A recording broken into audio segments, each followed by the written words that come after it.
Jadi untuk selanjutnya terkait dengan piutang.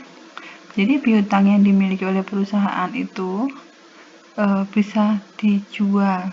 Jadi terkait dengan ketika perusahaan itu memerlukan tambahan dana dan dana itu harus segera dipenuhi, maka perusahaan itu bisa menjual piutangnya, baik itu kepada bank, kepada perusahaan lain, kepada lembaga kredit lainnya, maupun kepada perusahaan yang sudah ada di bursa efek.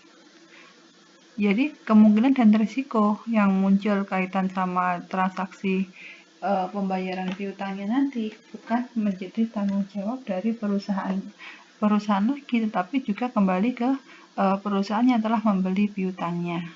Contohnya di sini misalkan karena memerlukan uang tunai, PT Roda Niaga menjual piutang senilai 500 juta. Nah, 500 juta itu syaratnya itu 2/10N/30. Dari 500 juta itu dibeli oleh PT Kunci Mas senilai 450 juta. Nah, ketika dilakukan pengecekan, ternyata dari nilai 500 juta tadi, itu untuk piutangnya yang ada potongan itu senilai 400 juta. Maka jurnalnya dibuat, kas yang diterima 450 juta, nilai piutangnya kan 500, dibelinya 450 juta. Potongan penjualannya 8 juta, diperoleh dari 2%, 2/10, 2% dikalikan dengan ini, masa potongan 400 juta. Nih, hasilnya sebesar 8 juta. Cadangan kerugiannya piutangnya ini, CKP sudah dibentuk 20 juta.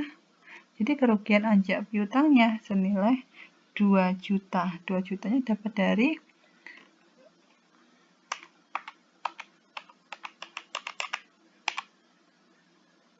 ini 22 juta. Jadi piutang usahanya totalnya ini senilai 500 juta. Oke, lanjut untuk mendiskontokan wesel.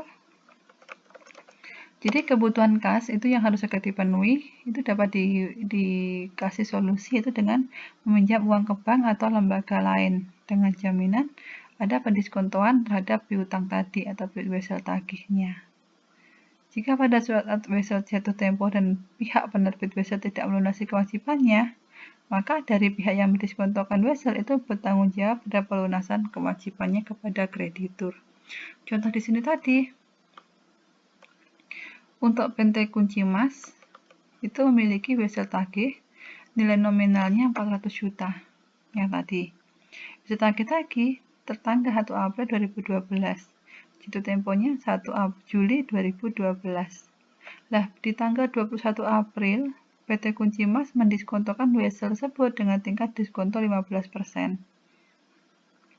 Jadi, berkaitan dengan pendiskontoan wesel tadi, maka salah satu langkah yang perlu dilakukan dengan menghitung hari diskonto. Jadi, April kan 21, berarti 21 sampai 30, 10 hari. Mei, Juni, Juli. Jadi jumlah diskontonya sebesar atau selama 72 hari.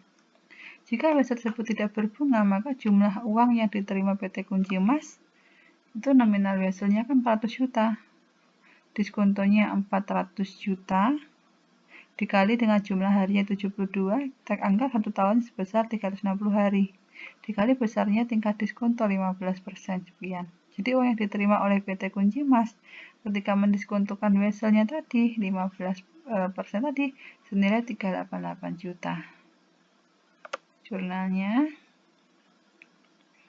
kas senilai 388, beban bunganya ini tadi 12 juta dan pada wesel tagihnya senilai 400 juta.